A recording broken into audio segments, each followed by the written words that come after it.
उत्तर प्रदेश में तदर्थ शिक्षकों की नवंबर 2023 में सेवा समाप्ति की गई थी। इसके बाद से तदर्थ शिक्षक लगातार अपनी सेवा बहाली को लेकर के लखनऊ के माध्यमिक शिक्षा निदेशालय पर याचना कार्यक्रम चलाते रहे। 53 दिनों तक याचना कार्यक्रम चलता रहा, लेकिन उसके बाद भी उनकी सेवा बहाली नहीं की गई है। अब एक बार फिर से अपनी जीविका बचाओ आंदोलन को लेकर तदर्थ शिक्षक एकजुट हुए हैं और लखनऊ में आकर के अपनी सेवा बहाली की मांग कर रहे हैं। आपको बता दें कि नवंबर 2023 में अचानक से पूरे उत्तर प्रदेश में तदर्थ शिक्षकों की सेवा समाप्त कर दी गई थी। उसके बाद से लगातार तदर्थ शिक्षक विभिन्न मंत्रियों, सांसदों, विधायकों से मिलते रहे और उनसे अपने जीविका बचाने के लिए लगातार याचनाएं करते रहे। 53 दिनों तक माध्यमिक शिक्षा निदेशालय में बैठकर उन्होंने अपना याचना कार्यक्रम चलाया। इसके बाद उन्होंने तमाम मंत्रियों, सांसदों, विधायकों से मुलाकात करी, लेकिन उस मुलाकात का भी कोई असर नहीं हुआ और तदर्थ शिक्षकों की सेवा बहाली नहीं की गई। अब एक बार फिर से तदर्थ शिक्षक लखनऊ में एकजुट हुए हैं और तदर्थ शिक्षक एक साथ आकर के अपनी सेवा बहाली की मांग कर रहे हैं। आइए बात करते हैं माध्यमिक तदर्थ शिक्षक संघर्ष समिति के अध्यक्ष जी से और जानते हैं कि क्या मामला है, किस तरह से उनकी सेवा समाप्ति की गई थी और अब क्यों दोबारा उनको इस तरह का एक कार्यक्रम चलाना पड़ा। सर, 53 दिनों तक पिछली बार याचना कार्यक्रम आपने चलाया, कोई सुनवाई नहीं हुआ, अब एक बार फिर से जीविका बचाओ आंदोलन लेकर के आए हैं, क्या कहना चाहेंगे सर? सबसे पहले तो जीविका बचाओ आंदोलन और इस न्याय संकल्प के कार्यक्रम में हम आपका स्वागत करते हैं और ये आपको बताना चाहते हैं कि 53 दिन जो कार्यक्रम चला था उसके परिणाम स्वरूप हम लोगों का रुका हुआ 16 माह का वेतन मिला, लेकिन उसी के साथ साथ एक शासनादेश जारी किया जिससे हमारी सेवाएं समाप्त हो गई। और आज जो ये कार्यक्रम एक दिवसीय है वो अभी ये मान लीजिए कि शुरुआत है। अपनी मांगों को लेकर के हम लोग आए हैं, आज इकट्ठा हुए हैं। आगे के कार्यक्रम की अभी कोई रूपरेखा तैयार नहीं है कि हम आगे क्या करेंगे, लेकिन इस आंदोलन के एक दिवसीय कार्यक्रम के माध्यम से हम माननीय मुख्यमंत्री जी के पास अपना ये संदेश भिजवाना चाहते हैं आपके माध्यम से कि माननीय मुख्यमंत्री जी, हम आपके पास सदैव आते रहे हैं, आपसे सदैव जुड़े रहे हैं और सदैव अपनी मांग रखते रहे हैं कि हमारी जीविका सुरक्षित की जाए, संरक्षित की जाए। अब कब तक हम लोग इंतज़ार करेंगे? पहले विधानसभा चुनाव आ गए, उसकी सूचना जारी हो गई, फिर एमएलसी के चुनाव आए, हम लोगों ने सदैव बढ़ चढ़ कर हिस्सेदारी की और 8 एमएलसी जिताए। संसदीय चुनाव में हम लोग ये बताने लायक नहीं रह गए कि हम वोट कैसे मांगे। जब हम खुद ही परेशान थे तो हम लोग शांत हो गए और परिणाम स्वरूप कुछ हमारा नुकसान हुआ और लगभग पूर्वांचल जहाँ जहाँ तदर्थ हैं वहाँ लगभग सभी सीटें हमारी पार्टी हार गई। हमारे लिए वो दुखद है, लेकिन अब और ना इंतज़ार करवाइए माननीय मुख्यमंत्री जी, हमारी सेवाएं बहाल करिए, हमारा सम्मान वापस करिए। 1 जुलाई से हमारे तदर्थ भाई सब विद्यालय जाएं, अध्यापन कार्य करें, उनका परिवार चले, यही हमारी मांग है। आइए बात करते हैं माध्यमिक तदर्थ शिक्षक संघर्ष समिति के उपाध्यक्ष अनिल सिंह राणा जी से। सर, वेतन भुगतान की जो मांग लगातार चल रही थी, वेतन भुगतान अब तक कहां तक पहुंचा है और वेतन भुगतान को लेकर के आगे आपकी संघर्ष समिति क्या कर रही है? 23 नवंबर 2023 तक जो है वेतन का भुगतान हुआ है और इधर 9 नवंबर 2023 तक वेतन का भुगतान हुआ है। इधर 8 महीने से वेतन हमारा अवरुद्ध है, उसी को लेकर के ये सांकेतिक 1 दिवसीय धरना है हमारा और हम सरकार से मांग करते हैं कि हमारी जो सेवाएं हैं उसे बहाल किया जाए और सेवा बहाल के साथ साथ इस दर्द को और इस पीड़ा को सरकार समझे कि शिक्षक आज किस कागार पर, भुखमरी के कागार पर पहुंच गया है। उत्तर प्रदेश के 25 जनपद से आए हुए तदर्थ शिक्षक भुखमरी के कागार पर पहुंचे हुए हैं। सरकार से मांग है हमारी सेवा बहाल की जाए और हमें पुनः मूल पद पर वापस किया जाए। तो माध्यमिक तदर्थ शिक्षक संघर्ष समिति का लगातार कहना रहा है कि हमारी सेवा बहाली की जाए, हम सेवा बहाली की मांग को लेकर के। आपको एक बात बता दें कि कुछ ही समय में 1 जुलाई आने वाला है और फिर से विद्यालय खुलने वाले हैं, लेकिन जब तदर्थ शिक्षक नहीं रहेंगे तो विद्यालय का प्रबंधन कैसे होगा। काफी संख्या में महिला शिक्षक भी यहाँ पर हैं, आइए उनसे बात करते हैं और उनकी पीड़ा जानते हैं कि वो किस तरह से इस चीज को देखती हैं। मैडम, पिछले नवंबर 2023 में आप लोगों की सेवा समाप्ति की गई, बड़ा लंबा आंदोलन चला है, लेकिन अभी तक कोई फर्क नहीं पड़ा, क्या कहना चाहेंगे?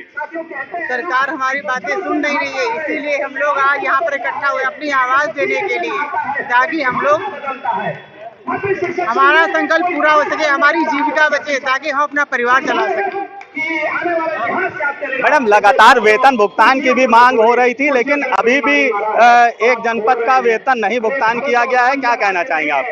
हमारे जौनपुर का वेतन दे और हमारी सेवा को बहाल कर। हमारी सरकार से यही मांग है कि हमारी जीविका को हम वापस कर दें, हमारी सेवा सुरक्षित। मैडम, आपसे जानना चाहेंगे कि 1 जुलाई आने वाला है और उसके बाद तुरंत स्कूल खुलेंगे, कैसे विद्यालयों का प्रबंधन होगा? मैडम, 1 जुलाई आ रहा है, आप लोगों के बिना क्या विद्यालय चल पाएंगे? नहीं चल पाएंगे। आप लोग लगातार यहाँ 53 दिन तक याचना कार्यक्रम भी चलाते रहे, लेकिन सरकार ने कोई आप लोगों को प्रतिक्रिया नहीं दी, क्या कहना चाहिए? अब दोबारा इस जीविका बचाओ आंदोलन से क्या फर्क पड़ने वाला है?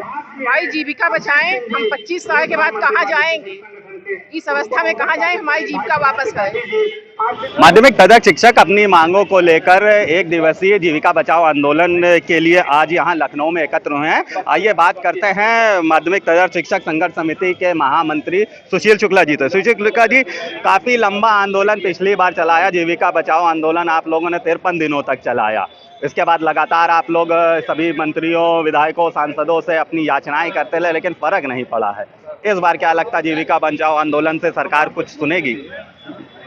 सबसे पहले तो आपके चैनल को और आपको बहुत बहुत धन्यवाद देता हूं कि इस विषम परिस्थितियों में आप हमारा हमेशा सहयोग करते हैं, हमारी बातों को ऊंचाइयों तक पहुंचाते हैं। और जहां तक जीविका बचाओ ये न्याय हम लोग कर रहे हैं, हम लोगों को जो हमारे अगुवाकार साथी हैं, लगभग सभी लोगों को ये जानकारी है कि माननीय मुख्यमंत्री जी ने हम लोगों की सेवाओं को सुरक्षित करने का पूर्ण रूप से आदेश दे चुके हैं, किंतु अभी विभागीय कार्रवाई करके यहाँ तक हम लोगों को जानकारी नहीं हुई है या हमारे साथियों को जानकारी नहीं हुई है। तो आज का जो ये हम कार्यक्रम रखे हुए हैं, ये वो पहले से ही प्रस्तावित था, क्योंकि अभी जो हमें बीच में जानकारी हुई है उसमें ये हुआ है कि नहीं, आपका प्रस्ताव जो है कैबिनेट के लिए जा रहा है। हमारे प्रभात भाई, हमारे जो है अध्यक्ष जी हैं रविंद्र सिंह जी हैं, संरक्षक प्रमुख जी हैं अनिल भाई साहब, राणा भाई साहब हैं, सारे लोगों को ये जानकारी। लेकिन ये चीज़ें हम लोग मतलब जो है अभी अपने उससे इसलिए नहीं कह रहे हैं कि वहीं से जानकारी हो जाए। हमारे सारे तदर्थ शिक्षक साथी, चूँकि आंदोलन रखा गया था और ये सिर्फ इसलिए रखा गया था कि एक जागृति बनी रहे, जो 2-3 महीने से हम लोग बड़े पीड़ित हैं, साथी समझ नहीं पा रहे हैं कि क्या किया जाए।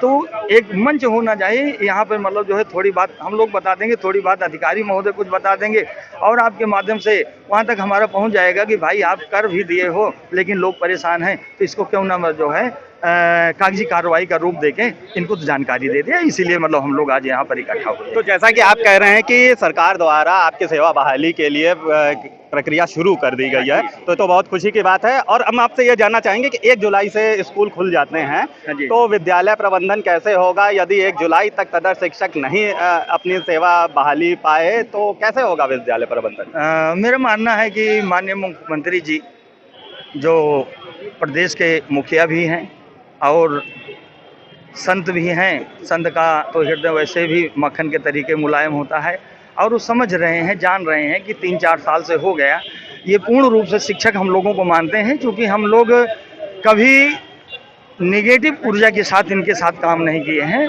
क्योंकि हम शिक्षक हैं, हम कोई ऐसी बातें नहीं कर सकते हैं कि जो समाज पर बुरा प्रभाव पड़े और लोग कहें कि शिक्षक होते हुए इस तरीके के लोग बात कर रहे हैं। जिससे माननीय मुख्यमंत्री जी हम लोगों को देखते हुए उनका हृदय निश्चित कहीं ना कहीं द्रवित हुआ है, और जो कुछ उन्होंने अधिकारियों का आदेश दिया है, मैं ये जान रहा हूँ कि मुख्यमंत्री जी इस पर संवेदन होकर जुलाई के पहले हमारे मामले को जो है सॉर्ट आउट कर देंगे और माननीय मुख्यमंत्री जी की कृपा होगी तो जुलाई से हम लोग पुनः विद्यालय जाएंगे। वैसे सारे साथी विद्यालय लगभग जा भी रहे हैं, कोई मतलब जो है कहीं अभी ये नहीं किया है, लेकिन उस तरीके जाने में और जब माननीय मुख्यमंत्री जी का आदेश हो जाएगा, सेवा बहाल हो गया, जाने में दोनों में बहुत अंतर है।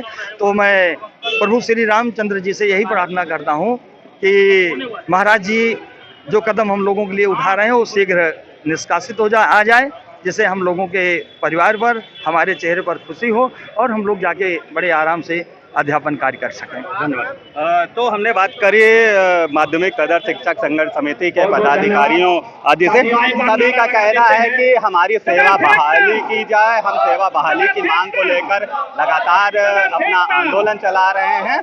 एक बात महामंत्री जी ने खास बताई है कि मुख्यमंत्री जी ने इसके संबंध में एक आदेश दिया हुआ है, वो किसी कागजी कार्रवाई उस पर चल रही है, तो कुछ ही समय में उम्मीद है कि माध्यमिक तदर्थ शिक्षकों की सेवा बहाली हो जाएगी। प्रक्रियाओं में समय लगता है तो उसका इंतजार माध्यमिक तदर्थ शिक्षक कर रहे हैं। ये बड़ी खुशी की बात है कि इतने लंबे समय बाद इनकी सेवा बहाली होने का कुछ रास्ता तो बन रहा है। इस जीविका बचाओ आंदोलन की दो प्रमुख मांगे हैं कि उनकी सेवा बहाली की जाए। इसके साथ साथ लगभग सभी जनपदों का वेतन भुगतान हो गया, केवल जौनपुर जनपद के 7 शिक्षकों का वेतन भुगतान रह गया है। इसकी मांग को लेकर के ये आज जीविका बचाओ आंदोलन कर रहे हैं और अब आगे देखना होगा कि जुलाई से पहले, जुलाई में स्कूल खुलने वाले हैं, 1 जुलाई से स्कूल खुलेंगे, तो उसके पहले क्या माध्यमिक तदर्थ शिक्षकों की सेवा बहाली होती है। वीडियो जर्नलिस्ट अखिलेश सिंह के साथ संतोष कुमार, भूमि टीवी, लखनऊ।